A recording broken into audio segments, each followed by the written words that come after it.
Magre-retiro sa Lunes si PNP Chief Romel Marbil. Kumbiyansa si Marbil sa papalit sa kanya ng si General Nicolas Torre na mas magaling daw sa kanya. Nauna sa balitang yan si Brian Castillo.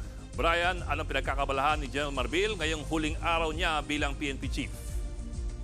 Naging abala pa rin nga itong si outgoing PNP Chief Romel Francisco Marbil sa kanyang last full working day bilang hepe ng pambansang pulisya. Ngayong araw, pinasanayaan niya yung ilan sa mga bagong renovate na pasilidad ng PNP, kabilang na itong PNP Museum at ang PNP Women and Children's Protection Center. Ngayong araw din, binuksan niya yung bagong bihes or bagong renovate din na lobby ng National Headquarters dito sa Campo Crame. Sinabi ni Marbil na lubos na nagpapasalamat sa pagkakataon na makapaglingkod sa PNP sa loob ng mahigit 3 dekada, lalo na yung mabigyan pa ng pagkakataon na maging isang PNP chief. Hindi raw niya iniisip masyado yung kanyang iiwang legasiya dahil ang mas mahalaga sa kanya ay maipagpatuloy yung mga magagandang programang nasimulan niya. We change the internal system, we change all the policies that reflects the new trend ng crime. Kaya hindi ko natatakot kahit anytime pwede kong palitan.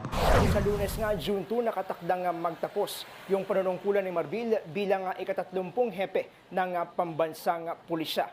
Papalitan siya ni CIDG Director Police Major General Nicolas Torre III. Sabi ni Marbil, matagal na rin niyang kilala itong si Torre at naniniwala siya sa kakayahan nito na pamunuan ang pambansang pulisya.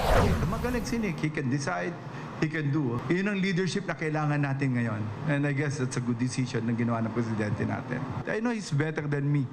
Hindi naman naniniwala si Marbil na isang political accommodation o reward lang para kay Nicolas Torre itong pagkakapili sa kanya bilang susunod na PNP chief dahil nga nakilala itong si Major General Nick Torre doon sa pangunguna niya sa mga operasyon na nag-aresto kina dating Pangulong Rodrigo Duterte at maging dito kay Kingdom of Jesus Christ founder Pastor Apollo Kibuloy. Gayet ni Marbil, naniniwala siyang may magandang dahilan itong si Pangulong Marcos kung bakit niya pinili si Nicolas Torre at posibleng nakitaan daw ito ng leadership skill o kakayahan para pamunuan ng PNP sa ganitong panahon na kinakailangan ng kanilang hanay.